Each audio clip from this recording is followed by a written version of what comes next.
Welcome to the Parenting Power Podcast, supporting parents with the real-life tools they need to raise the confident, interdependent people the world needs.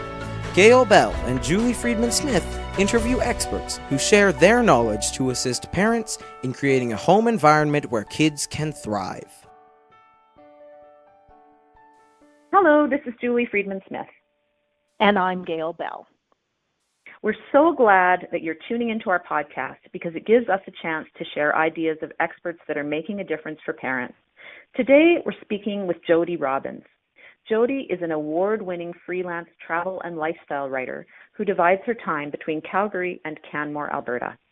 This former expat and explorer of over 50 countries is now a regular contributor to the Calgary Herald, Today's Parent, Best Health, and WestJet magazines.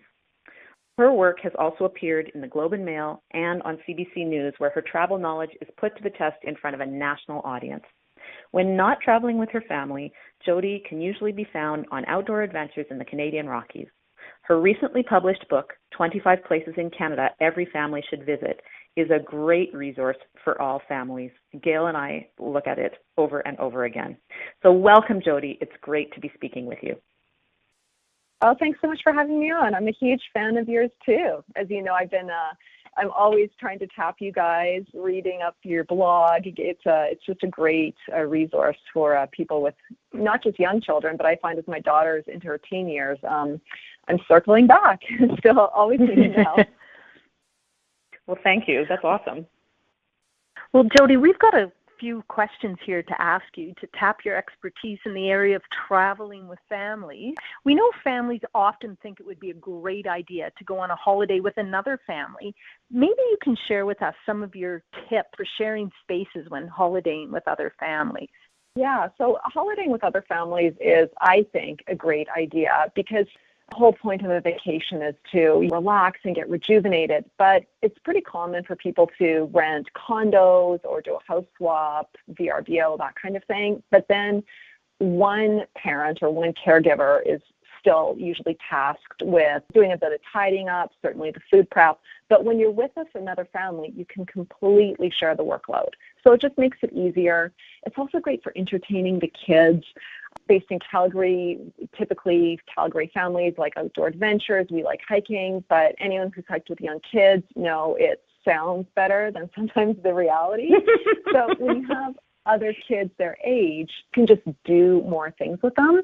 And I just find it's a more pleasant experience for everyone. But there are a few drawbacks. I think when you're sharing spaces with anyone, there's some things you want to do to mitigate potential conflict. As we often say at Parenting Power, setting people up for success. So just make sure that you communicate clearly on some of those things before. Yeah, I think, and it sounds really, I don't know if nerdy is the right word, but sometimes I feel like I'm a bit uptight to talk about it prior, but when it's like setting yourself up for success, as you said, failing to plan is planning to fail. So it is a good idea to talk about things like, is it okay if you're renting a house? Can the kids eat in the living room? Can they eat on their bed? Can you serve pop at dinner? I had a girlfriend, she was vacationing with her family, and her brother really chastised her in front of the family because she wouldn't allow her kids to have Coke or Fanta with the meal. And she was really confident, but she just said to him, look, my kid's behavior is affected by it, and I suffer the consequences. Yours may not. This is a rule in our family, and we're keeping it here. It's non-negotiable. You need to back off. So she was able to do that in the moment. Some parents aren't. So I think it's a good idea to talk about that beforehand. Also, actually, this is a recommendation I think I got from Parenting Power, and it was to carve out a slice of time for just your nuclear family. And that gives everyone a chance to have this downtime, to unwind. So my girlfriend, I gave her that tip when she recently rented a house in BC with 3 of her friends from high school. And she told them that well in advance. And she said it was so smart for her to do it ahead of time because she felt if she did it in a moment, people might wonder what was wrong. But instead, because they knew she was planning to do it, nobody said anything, nobody thought it was odd. And it was great for her family because her kids did need that downtime. You know, sometimes when you're with a group, you have to go along with what the group wants to do. And maybe your family doesn't want to do a particular activity in the afternoon, but you do go along with it. Well, if you've already set aside that time for your family, you can do the things you really want to do. Definitely. It's great to hear your real life experiences with that. And when you were talking about getting away as a family, sometimes our kids just need downtime when they're playing with other kids on a constant basis. It's like they're all go and they're all energy. And at some point, there just needs to be that piece of quiet. So setting up a time to be away with just your nuclear family allows for just some rebooting time. And then the other thing is if families go off and do their own thing, then they can come back and they've got new information and energy and share with the group. So I'm glad that that's something that you are seeing is working. Even if you're not traveling with another group, I know people who do this with their spouse. So if they're traveling just a nuclear family vacation, they will give each parent a morning off or an afternoon off. And then that's fun too. So one person's on deck with the kids, and then the other person can have their own downtime, explore their own thing, and then come back, get excited, share all that news with the family. Yeah, I love that because, you're saying of one person's on deck with the kids is literal and figurative because half the time it's on the pool deck with the kids because if you're staying somewhere with a pool, your kids just want to be at the pool the whole time. And sometimes that gives the other parent a chance to go off and do something that they would want to do that really the children may not even find an interest in. So that's a really good reminder, Jody. Yeah. One other area I'm thinking about is probably sleep, setting some clear expectations around when bedtime is, especially if there's a bunch of kids in the house, it could get later and later potentially. Yeah, you're so right on that because a lot of people think vacations are also a vacation from their regular routine, which for some people is the case, but as we know, kids do thrive and do well when having those boundaries. When you're sharing spaces with other families, if you are renting a condo or doing a VRBO, Airbnb with somebody else, get everyone to sign the contract. Usually it's one family that does the research, makes the booking and signs the contract. But the issue with that is if you get dinged for something, like somebody didn't throw out the garbage and there's $100 fee or something crazy like that they've added on, if everybody signs the contract, everybody has to deal with it. Because I do know of situations where one family signed the contract, it was a silly garbage issue. They did have to pay an extra fine, but they couldn't, the other family just, oh, yeah, we'll get the money to you. And it just never happened.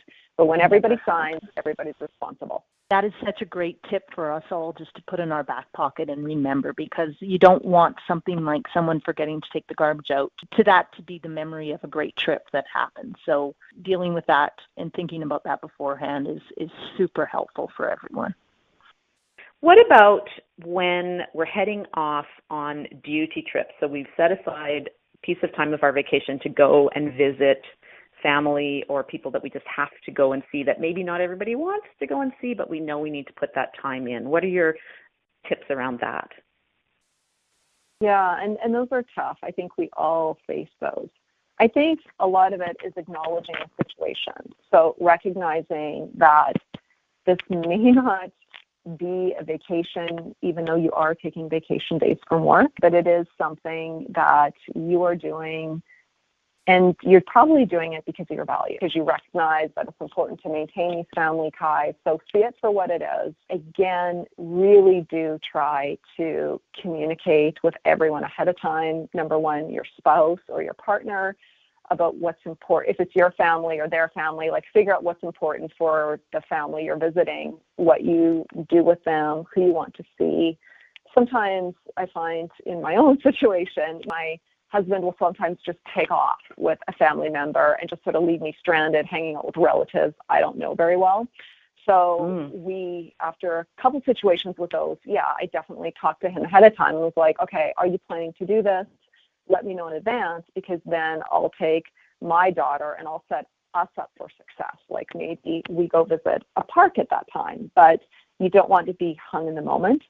And I also think if you could, that whole concept of batching, we batch at work, we batch cook at home, batch your visits. So you're probably there for a short, finite amount of time, especially if it's in another city. So it's just a lot of work running around trying to get all of these visits in. So combine them. make an afternoon tea. Okay, this is meet the baby time this afternoon at my aunt's house. Or all the high school or university friends are hooking up this night at a pub at this time.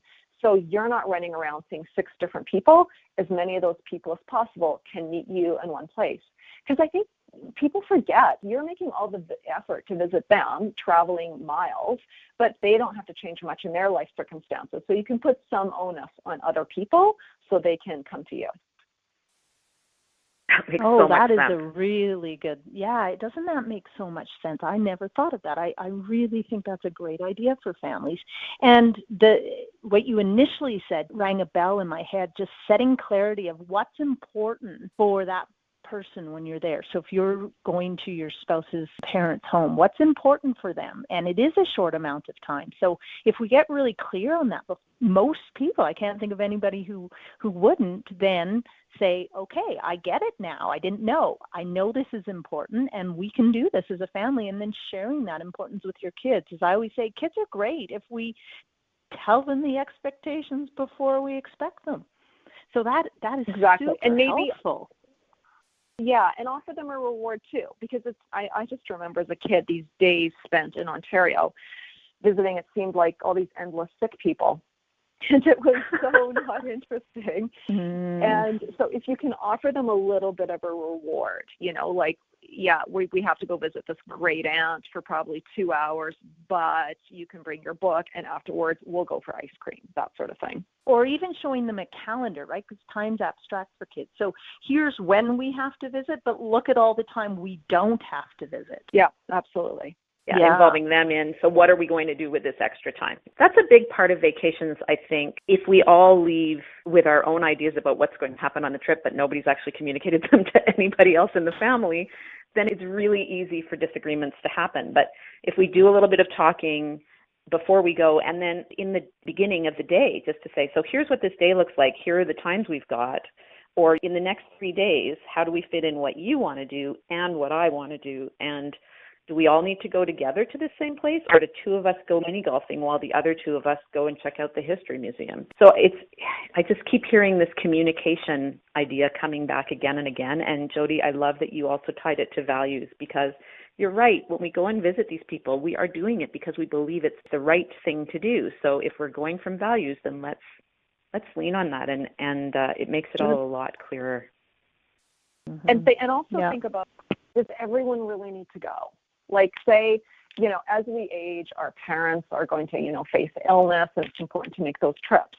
So do you really need to lug your family of 4 or 5 when it's a potentially stressful situation? Maybe just the one person connected to that family goes, and everyone else visits another time. Yeah, what we're hearing is there's lots of choices if we take the time to talk about them. We definitely want to touch on this, Jody. Julie and I were both thinking about this. So the road trip, which should be fun and exciting. What strategies do you have for that? Yeah, well, road trips are fun. And I think even when there's disasters, obviously it seems like the season is construction or accident on the Trans-Canada Highway. But Julie, do you remember your story of when there was a shutdown in BC and you guys had those hockey sticks? I will never forget it, because it was 4 hours on the highway playing mini sticks, but it was one of the best things that ever happened in our family's life. Like, we will all never forget that as a family. Yeah. So, and because of you telling me that story about how you got, highway shut down, but you had the hockey sticks, so the memory is playing hockey on the Trans-Canada Highway. Yeah. You need to pack well and make sure you're prepared for any situation, which obviously is easier said than done, but it's about doing that prep work. A lot of families I know that regularly do road trips from Calgary to Saskatchewan, they definitely stop, but stopping is for running around and getting a breath of fresh air. So they map out green spaces. A quick game of tag gets everybody's energy up, blood flowing, and they pack a cooler. So they don't go eat at a restaurant because you're just sitting down again and it adds more time. So I think that's smart. Pack your cooler. Definitely pack lots of activities for the kids. I think we rely a lot on devices. Not that that's necessarily a bad thing, But I think it is good for kids to experience a bit of boredom. There's all these studies, let their mind flow, be more creative. When my daughter was young, she used to love it to see the rain on the windows of the car. And she said she was like watching TV. Like she was making up little stories from how these raindrops were forming and making these little rivulets. And I was like, if we had a TV in our car, she would have never had that opportunity. So even if you do have devices, you can use them, but my recommendation is to save them for the last hour or two of your trip, because that's when nobody's fresh anymore, you're all cranky. So if they have that expectation that they're not going to get their devices as soon as they get in the car, they will amuse themselves. Obviously, books, different kinds of things besides books, sticker books, magnet play, pipe cleaners, bingo games, all that stuff. Like, it's kind of corny, but it's like the bingo, the family games. There's license plate games. In my book, I have a whole chapter on road trips on 25 places in Canada every family should visit. So lots of suggestions there. But I think the key is to have these activity bags for kids, hit up the dollar store before you go on your trip, and that way they're excited. And then dole out these little treats and activities once every half hour or so. Don't just give them the bag all at once. Just sort of do a slow reveal, and that will keep them occupied. Love it. And your book really is there's so many good little tidbits along the way that it's a great read. Like, I love to just read about it. Even if I'm not going on a trip, I just like to read it because there are all sorts of little things in there that remind you of things that you did as a kid in the car and on trips with the family. And it's great to kind of visualize into the future the kinds of trips that you want to take with your kids. Speaking with you today, Jody, has been such a treat, and thank you so much for sharing your information with us. If listeners want to find out more information from you, where's the best place for them to follow you? Oh, the best place would be to check out my blog, travelswithbaggage.com. And every week I have a new post that comes out about family travel, lots of suggestions. You can search Jody Robbins on social media. You'll probably find me there too. Lots of different places. And thank you for the opportunity. It's been great. It's been great talking with you.